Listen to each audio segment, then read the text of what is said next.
दोस्तों, एक बार फिर हम हाजिर हैं कोरोना से जुड़ी आज की सबसे ऑथेंटिक और बेहद जरूरी जानकारी के साथ। वैसे तो दुनिया भर में कोरोना वायरस इन्फेक्शन हर गुजरते दिन के साथ बढ़े हुए आंकड़ों के साथ सामने आ रहा है, लेकिन जानकारी जरूरी है, जागरूकता जरूरी है, लेकिन डर कतई नहीं। भारत में कोरोना बढ़ तो रहा है, लेकिन आज जो खबर सामने आई है उसने उत्साह में 4 चांद लगा दिए हैं। मतलब ये कि जितने लोग पॉजिटिव हो रहे हैं उससे भी ज्यादा तेजी से लोग ठीक होने लगे हैं। फिलहाल देश में कोरोना के कुल 3,32,000 केस सामने आ चुके हैं, लेकिन अच्छी खबर यह है कि अब तक 1,70,000 लोग पूरी तरह से स्वस्थ हो चुके हैं। इस तरह स्वस्थ होने की दर 51% से ज्यादा हो गई है। लिहाजा बिना टाइम वेस्ट किए आप लोगों को बताते हैं वो खबरें जो आपके लिए बड़े काम की हैं। नंबर 1, भारत में हुई 29 संभावित दवाओं की पहचान। बीते कई महीनों से कोरोना वायरस पर अलग अलग रिसर्च कर रहे इंडियन इंस्टीट्यूट ऑफ साइंसेज ने 29 ऐसी दवाओं की पहचान की है जिनका इस्तेमाल कोरोना मरीजों के इलाज के लिए किया जा सकता है। IISc ने जीनोमिक स्टडी के आधार पर 29 ऐसी दवाओं की पहचान की है। IISc में प्रोफेसर नारायण सामी श्रीनिवास, सोहनी चक्रवर्ती और स्नेहा भीमी रेड्डी की टीम ने इन दवाओं की पहचान करते हुए एक रिसर्च पेपर तैयार किया है। शोध करने वाले प्रोफेसर्स ने बताया कि प्राथमिक अध्ययन के आधार पर हमने करीब 20 ऐसी दवाओं की पहचान की है जिन्हें लोग जानते हैं और इनका इस्तेमाल इलाज में हो सकता है। इसके अलावा 9 इन्वेस्टिगेशनल ड्रग मॉलिक्यूल्स की पहचान भी की गई है। रिसर्च करने वाली टीम का कहना है कि स्टडीज में जो तथ्य सामने आए हैं उन पर अभी और शोध किया जा रहा है। फिलहाल हमारे अध्ययन में जो बातें निकल कर सामने आई हैं उन पर काम करने की जरूरत है। हमने ऐसा इसलिए किया जिससे कि बायोटेक्नोलॉजिस्ट और बायोमेडिकल रिसर्चर्स को एक्सपेरिमेंटल सेटअप में हमारे शोध में मिले तथ्यों से मदद मिल सके।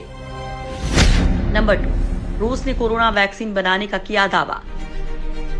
कोरोना के इलाज के लिए दवाओं और वैक्सीन की शोध पूरे विश्व के वैज्ञानिक कर रहे हैं।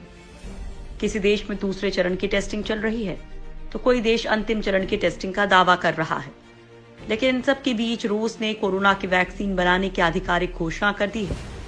रूस ने इस वैक्सीन को नाम दिया है एविफेविर। ये दवा अब जल्द ही रूस के अलग अलग शहरों में पहुंचाई जाएगी। दवा को बनाने के लिए विदेशी निवेशकों की मदद ली गई है, जिसमें केमरार कंपनी की 50% हिस्सेदारी है। इस दवा की क्लिनिकल जांच बहुत कम समय में की गई है। इस दवा की मांग और जरूरत को ध्यान में रखते हुए विशेष नियमों के तहत स्वास्थ्य मंत्रालय ने इस दवा के उपयोग की तुरंत मंजूरी दी है। रूस ने कम लोगों पर ही दवा का टेस्ट करके दवा के उपयोग को मंजूरी दे दी है। इस दवा की टेस्टिंग के दौरान ज्यादातर मरीजों के 4 दिन में ही ठीक होने का दावा किया जा रहा है। इसलिए मरीजों की बढ़ती संख्या को देखते हुए इस दवा के उपयोग को फौरन मंजूरी दी गई है। रूस के सभी हिस्सों में दवा पहुंचाने का काम सरकार ने शुरू कर दिया है। पहले चरण में 80 राज्यों में से 7 राज्यों में दवा पहुंचाई गई है। नंबर 3, चीन में वैक्सीन का क्लिनिकल ट्रायल सफल। चीन की बायोटेक कंपनी सिनोवैक ने अपनी वैक्सीन के क्लिनिकल ट्रायल के सफल होने का दावा किया है। कंपनी ने बताया है कि उनकी वैक्सीन कोरोना वैक के पहले 2 क्लिनिकल ट्रायल उपेक्षा के मुताबिक रहे हैं। कंपनी की माने तो वैक्सीन के पहले चरण के ट्रायल में करीब 143 लोग शामिल थे, जबकि दूसरे चरण में 600 लोग। परीक्षण में शामिल लोगों को 2 इंजेक्शन दिए गए और 14 दिन तक उनमें कोई बुरा असर नहीं देखा गया। कंपनी को उम्मीद है कि जल्द ही चरण 2 क्लिनिकल अध्ययन रिपोर्ट और चरण 3 क्लिनिकल अध्ययन चीन के राष्ट्रीय चिकित्सा उत्पाद प्रशासन को सौंपा जाएगा। 2 चरण में वैक्सीन के सकारात्मक नतीजे से कंपनी अपनी वैक्सीन कोरोना वैक को सुरक्षित बता रही है। कंपनी मान रही है कि उनकी वैक्सीन प्रतिरोधक क्षमता को बढ़ा सकती है। चरण 1 और 2 क्लिनिकल अध्ययनों का पूरा होना एक और महत्वपूर्ण मील का पत्थर है। नंबर 4, एशिया की सबसे बड़ी स्लम ने कोरोना पर पाया काबू। एशिया के सबसे बड़े स्लम धारावी ने कोरोना पर काफी हद तक काबू पा लिया है। पहले की तुलना में कोरोना वायरस के मामले अब यहाँ काफी कम हो गए हैं। एक वक्त ऐसा भी था कि धारावी कोरोना का हॉट स्पॉट बन चुका था, लेकिन धारावी ने कोरोना महामारी को कई तरीकों से पराजित किया है। कोरोना पर काबू करने के लिए स्वास्थ्य विभाग ने जहां घर घर जाकर लोगों की स्क्रीनिंग की, अप्रैल महीने से अधिकारियों ने सिर्फ स्लम इलाके में ही 47,500 घरों के दरवाजों को खटखटाया। बल्कि तकरीबन 7 लाख लोगों की स्क्रीनिंग की गई। साथ ही धारावी में ही फीवर क्लिनिक्स बनाई गई ताकि संक्रमित लोग शहर में ना जा सके। जांच और स्क्रीनिंग के दौरान जिन लोगों में कोरोना के लक्षण देखे गए उनको पास के स्कूल और स्पोर्ट्स क्लब्स में शिफ्ट कर दिया गया। मुंबई में कई स्कूलों और स्पोर्ट्स क्लब्स को क्वारंटाइन सेंटर्स में बदला गया है। मई के शुरुआती समय से तुलना करें तो अब धारावी में 1/3 से भी कम रोजाना नए मामले सामने आ रहे हैं। इसके अलावा आधे से ज्यादा मरीज महामारी से ठीक हो चुके हैं। नंबर 5, वैक्सीन के 40 करोड़ डोज सप्लाई करेगी एस्ट्राजेनेका। ब्रिटिश दवा कंपनी एस्ट्राजेनेका पीएलसी को कोरोना वैक्सीन सप्लाई करने का एक बड़ा ऑर्डर मिला है। ये ऑर्डर उसे यूरोपियन देशों से मिला है। यूनिवर्सिटी ऑफ ऑक्सफोर्ड इस वैक्सीन को विकसित कर रही है। कंपनी का कहना है कि वो इस वैक्सीन को बिना लाभ कमाए उपलब्ध करवाएगी। कंपनी इस साल के अंत में इसकी आपूर्ति कराना शुरू कर देगी। कंपनी को यूरोपियन देशों से वैक्सीन के 40 करोड़ डोज भेजने का ऑर्डर मिला है। ये कंपनी पहले ही अमेरिका और ब्रिटेन को 70 करोड़ डोज की आपूर्ति और भारत के सीरम इंस्टीट्यूट ऑफ इंडिया के साथ 1 अरब डोज तैयार करने का समझौता कर चुकी है। चीन, ब्राजील, जापान और रूस ने भी इस कंपनी की वैक्सीन को खरीदने के लिए रुचि दिखाई है। एस्ट्राजेनेका के इस वैक्सीन का परीक्षण ब्रिटेन में अप्रैल में 18 से 55 साल की उम्र के 1000 लोगों पर शुरू हुआ था। परीक्षण का अगला चरण पिछले महीने 10,000 अन्य लोगों पर शुरू हुआ था।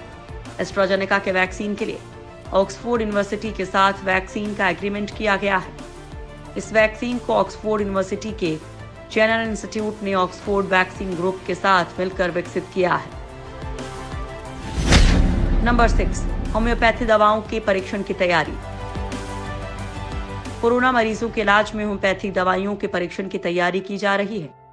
कोरोना मरीजों के इलाज के दौरान किसी भी मरीज को सिर्फ होम्योपैथी की दवा नहीं दी जाएंगी, बल्कि एलोपैथी की दवाओं के साथ ही होम्योपैथी सहायक दवा के रूप में काम करेगी। इस परीक्षण के दौरान मरीजों को 2 ग्रुप में रखा जाएगा। एक में ऐसे मरीज होंगे जो सिर्फ एलोपैथी की दवा लेंगे, जबकि दूसरे ग्रुप में एलोपैथी और होम्योपैथी दोनों की दवा लेने वाले मरीज होंगे। इसके बाद दोनों समूह के मरीजों के स्वस्थ होने की हालत का आकलन किया जाएगा। केंद्रीय होम्योपैथी शोध संस्थान के वैज्ञानिक इस काम से जुड़ेंगे। संस्था के डॉक्टर हॉट स्पॉट वाली जगहों पर प्रतिरोधक क्षमता बढ़ाने के लिए होम्योपैथी की दवाएं देंगे। हालांकि अभी तक इस प्रोजेक्ट की तारीख तय नहीं की गई है, फिर भी माना जा रहा है कि ये जल्द ही शुरू किया जाएगा। इन दवाओं का ट्रायल सबसे पहले नोएडा में शुरू किया जाएगा। इसके लिए नोएडा के होम्योपैथी शोध संस्थान ने परीक्षण के लिए स्वास्थ्य विभाग से अनुमति मांगी है। अगर अनुमति मिल जाएगी तो जल्द इसका ट्रायल भी शुरू हो जाएगा। नंबर 7, इम्यूनिटी पावर बढ़ाने वाले प्रोडक्ट्स पर जोर। जिस रफ्तार से देश में कोरोना फैल रहा है, उसको देखते हुए अब कोरोना वायरस से बचने के लिए लोग अब पूरी तरह से इम्यूनिटी पर फोकस कर रहे हैं। जिसे देखते हुए कंपनियों के साथ साथ होटल, रेस्टोरेंट्स भी इम्यूनिटी बूस्ट करने पर फोकस कर रहे हैं।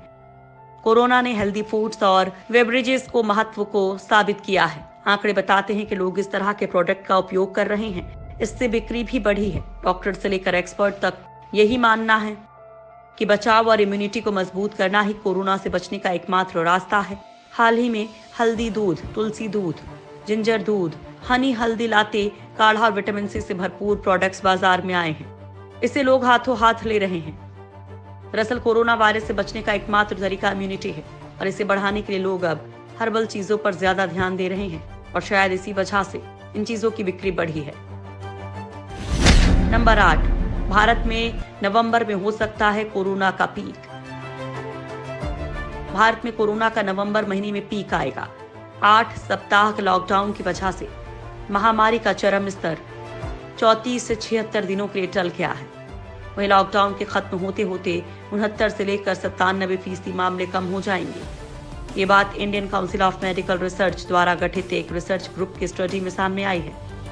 हालांकि स्टडी में एक और बात सामने आई है कि अगर हालात संभाले नहीं गए तो वेंटिलेटर कम पड़ सकते हैं। स्टडी में ये भी दावा किया गया है कि अगर लॉकडाउन और जन स्वास्थ्य उपायों को नहीं किया जाता तो हालात और खराब हो जाते। इनकी वजह से जो पहले हालात होते उससे अब आने वाले समय में 83% की कमी होगी। रिसर्चर्स का कहना है कि अगर जन स्वास्थ्य उपायों को 80% तक और बढ़ाया जाता है तो फिर महामारी से हालात काफी कम बिगड़ सकते हैं। डेटा के विश्लेषण में ये बात सामने आई है कि 60% तक अधिक मौतें हो सकती थी, जिन्हें टाल दिया गया।